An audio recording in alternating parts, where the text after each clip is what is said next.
Hello friends, welcome to Sumathi's Kitchen. இன்னைக்கு நம்ம பார்க்க போறது ஒரு வெரைட்டி ரைஸ் புளியோதரை சாதம். இது வந்து பல விதமாவும் பல மொழிகள்ல இங்கிலீஷ்ல tamarind rice ன்னு சொல்லலாம், puliyogare puliharaன்னு சொல்லலாம். இது வந்து முன்னாடியே நம்ம செஞ்சு வச்சிட்டோம்னா புளிக்காய்ச்சல்ல அந்த பேஸ்ட் வந்து ஃப்ரிட்ஜில் 3 மாதம் வரைக்கும் கெடாமல் நல்லா இருக்கும். தேவைப்படும் போது லஞ்ச் பாக்ஸ் ரெசிபியை நம்ம ரைஸில் உடனே மிக்ஸ் பண்ணி கொடுக்கலாம். இந்த ஸ்பெஷல் டிஷ் பார்த்தீங்கன்னா இது ஆந்திராவோட யூனிக் ரெசிபின்னு சொல்லலாம். அங்கே நீங்கள் எங்கே போனாலும் யார் வீட்டுக்கு போனாலும் அவங்களோட கை வண்ணம் தான் சொல்லணும். அந்த மாதிரி அவ்வளோ நல்லா பண்ணுவாங்க இந்த புளியோதரை ரைஸ், புளியோராமாங்க. இது வந்து ஒரு ஈஸியான ரெசிபி தான். அவங்களோட ஈடுகட்டவே முடியாது. இந்த புளியோதரை சாதமும் இந்த எலுமிச்சம்பழம் சாதமும் அவ்வளோ நல்லா பண்ணுவாங்க. அரைக்கிறது இதெல்லாம் ஒன்றும் பெருசாக இருக்காதுங்க. ஒரு சிம்பிளான டிஷ்ஷு. வாங்க இன்றைக்கி அந்த ஆந்திரா ஸ்பெஷல் புளியோதரை சாதம் இந்த கிச்சனில் எப்படி பண்ணுறதுன்னு பார்ப்போம். இன்னும் சப்ஸ்கிரைப் பண்ணாதவங்க கீழே உள்ள ரெட் சப்ஸ்கிரைப் பட்டனை கிளிக் பண்ணுங்கள். பக்கத்தில் அப்படியே உள்ள பெல் பட்டனையும் டேப் பண்ணுங்கள். வாரந்தோறும் நான் போடுற வீடியோஸ் உங்களுக்கு வந்து சேரும். புளியோதரைங்கனால புளி முக்கியமான இன்க்ரீடியண்ட்டிங்க. இப்போ இந்த அளவுக்கு புளி, இது நல்ல ஒரு புளியை வந்து ஒரு அரை மணி நேரம் ஊற வச்சுட்டு இந்த மாதிரி தண்ணியில் 4 கப் தண்ணி யூஸ் பண்ணிக்கேன். இப்போ இதில் நல்லா கெட்டியாக நான் கரைச்சி வச்சுருக்கேன். நான் இங்கே பாருங்கள், கன்சிஸ்டன்சி இந்த மாதிரி கெட்டியாக இருக்குது. இந்த அரிசி தான் இல்லை, நீங்கள் எந்த அரிசி யூஸ் பண்ணுறீங்களோ 1:2 கணக்கு, 1க்கு 2, 1 கப் அரிசிக்கு 2 கப் தண்ணின்னு எடுத்துக்கோங்க. அரிசி உங்களுக்கு வேக வைக்க தெரியும். இது ரொம்ப குறைவாக பண்ணக்கூடாது. இந்த மாதிரி நெற்று பதமாக இருக்கணும் அரிசி. பாருங்கள், சாதம் வெந்தது வந்து இந்த மாதிரி பொலன்னு இருக்கணும்.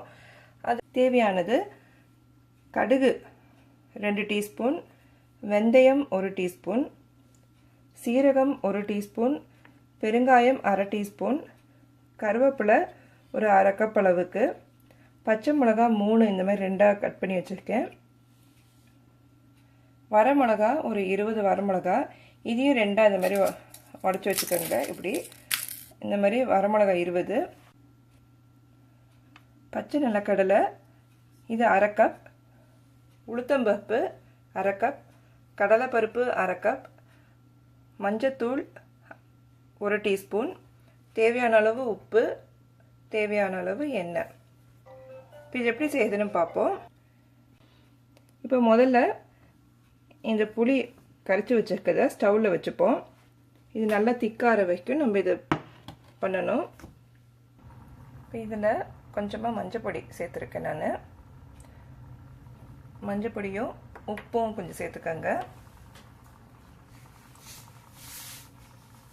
உப்பு 1 டீஸ்பூன் அளவுக்கு போட்டுக்கலாம். ஏன்னா உப்பு மறுபடியும் நம்ம ஆட் பண்ண போகிறோம். இப்போ இங்கே பேனில் 2 குழிக்கரண்டி அளவுக்கு நல்லெண்ணெய் ஊற்றிருக்கேன். நல்லெண்ணெய் இதுக்கு வந்து டேஸ்ட் நல்லா கொடுக்கும், அதனால் நல்லெண்ணெய் யூஸ் பண்ணுறேன். இப்போ இதில் முதல்ல வந்து இந்த நிலக்கடலையை போட்டு வறுத்து எடுத்துப்போம். இப்போ இந்த டிஷ் பார்த்தீங்கன்னா நான் வீட்டில் வந்து வீட்டோட ஒரு மேடு வச்சுருந்தேன். அவங்க ஆந்திராவிலேருந்து வைசாக்லேருந்து வந்தவங்க. ஆந்திரா டிஷ்ஷஸ் எல்லாமே சூப்பராக பண்ணுவாங்க. அதுவும் இந்த மாதிரி தாளித்த சாதம், வெரைட்டி ரைஸ் எல்லாம் நல்லா பண்ணுச்சு.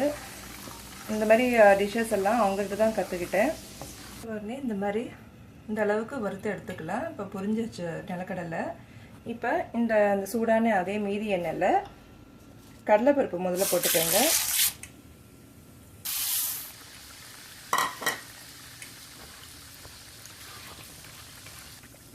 உளுத்தம்பருப்பு போட்டு மறுபடியும் ஒரு நிமிஷம் ஆகட்டும்.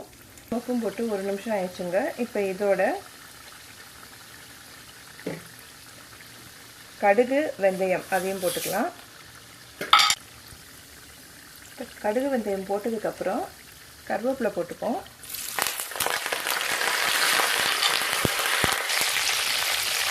கருவேப்பிலை போட்டோன்னே பச்சை மிளகாயும் போட்டுக்கோங்க. வரமிளகாயும் இதெல்லாம் ஆட் பண்ணிக்கலாம். இந்த பச்சை மிளகா வரமிளகா கிள்ளி போட்டிருக்கேன். இப்போ இதோட கடைசியாக நீங்கள் சீரகம் பெருங்காயம் இது 2 வச்சோங்க இல்லையா, அதையும் போட்டுக்கோங்க. அதுவும் நம்ம இங்கே மீதி வச்சுருக்க மஞ்சப்பொடி. இதை பார்த்தீங்கன்னா இந்த பருப்போட கலர்லாம் ரொம்ப வந்து கருத்து போகாமல் இந்த கரெக்டான இதில் இருக்குது பாருங்கள். ரொம்ப கசந்து போகாமல் அந்த அட் சேம் டைம் நல்லா உங்களுக்கு ரோஸ்டாக இருக்குது. இந்த மாதிரி இதில் இருக்கணும். இப்போ நான் ஏற்கனவே சொன்ன மாதிரி புளியை வந்து நீங்கள் இந்த அளவுக்கு இப்போ நிறையா ஸ்டோர் பண்ணுறதுனால இப்படி பண்ணுறேன். இல்லைன்னா இப்போ நீங்கள் இந்த ஸ்டேஜில் இப்போ நம்ம நான் வறுத்து வச்சுக்க நிலக்கடலை, இங்கே வறுத்து வச்சுக்க இந்த சாமான், இது ரெண்டுமே ப்ளஸ் இந்த 3 புளி தண்ணி, புளி கெட்டியானதுக்கப்புறம் நீங்கள் இதிலேருந்து அந்த பேஸ்ட்டை மட்டும் கொஞ்சமாக, இப்போ ஒரு 2 கப் சாதம் பாயில்ட் ரைஸுக்கு இதில் 1 டேபிள் ஸ்பூன் இல்லாட்டி 2 டேபிள் ஸ்பூன் அளவுக்கு பார்த்துக்கோங்க புளிப்பு எப்படி இருக்குன்னு, உப்பு காரம்லாம் அந்த அளவுக்கு இதை தனியாக போட்டுட்டு சாதத்தில், அப்புறமா இங்கே தாளித்து நீங்கள் வச்சுருக்கிறதெல்லாம் தனியாக போட்டு சாதத்தில் கிளறணும். அப்படி பண்ணிங்கன்னா இந்த ரோஸ்டட் வந்து நல்லா கடுக்குன்னு அந்த மாதிரி விரும்புகிறவங்க அந்த மாதிரி நீங்கள் செய்யலாம். ஆனால் இப்போ நான் வந்து இது திக்கானதுக்கப்புறம் இதை வந்து இப்போ இந்த ரோஸ்ட் பண்ணதில் போட்டு மறுபடியும் காய்ச்ச போகிறேன். இதை ஸ்டோர் பண்ணுறதுனால நான் இந்த ப்ராசஸ் பண்ணுறேன். இப்போ இங்கே புளி காய்ச்சினது இந்த பாருங்கள், இந்த அளவுக்கு திக்காக இருக்குது. இந்த மாதிரி திக்காகும் போது நிறுத்திடுங்க. இந்த பாருங்கள், இப்படி திக்காக இருக்குது நல்லா. இப்போ நம்ம இங்கே தாளித்து வச்சுருந்ததை மறுபடியும் அந்த பேனை நான் சூடு பண்ணிக்கேன். அதோட இந்த நிலக்கடலையும் நம்ம ஆட் பண்ணிக்கலாம். இப்போ இந்த புளி காய்ச்சலை வந்து இதோட நான் ஆட் பண்ண போகிறேன். இப்போ இது எல்லாத்தையும் இதில் ஆட் பண்ணிக்கிறேன். இப்போ புளி காய்ச்சலை இதில் ஊற்றியாச்சு, புளி கரைசலை. இப்போ இதில் நம்ம தேவையான அளவு உப்பு, நம்ம புளி காய்ச்சும் போது 1 டீஸ்பூன் உப்பு போட்டிருந்தோம், மறந்துடாதீங்க. இப்போ இதில் நான் இன்னும் மேலும் ஒரு 2 டீஸ்பூன் உப்பு அளவுக்கு போடுறேன். இப்போ உப்பு போட்டுட்டு நல்லா மிக்ஸ் பண்ணியாச்சு. இந்த மாதிரி ஒரு கொதி வந்தால் போதும், மறுபடியும் நல்லா கொதிக்க வைக்கணும்னு அவசியம் இல்லை. இந்த மாதிரி கொதி வந்தோன்னா இப்போ நீங்கள் ஸ்டவ் ஆஃப் பண்ணிக்கலாம். இது இப்போ பேசிக்கான இந்த ஆந்திரா புளியோதரை ரெடி. ஆந்திரா புளியோதரை ரெடி. அங்கே வந்து புளியோரை அன்னம்பாங்க. இந்த ரெசிபி உங்களுக்கு பிடிச்சிருந்துன்னா மறக்காமல் உங்கள் ஃபீட்பேக்கை கொடுங்க. நான் இன்னொரு வீடியோ என் அத்தை செஞ்ச தமிழ்நாடு ஸ்டைல் புளியோதரையை நான் போஸ்ட் பண்ணுறேன். இது வரைக்கும் வீடியோ பார்த்ததுக்கு நன்றி, வணக்கம்.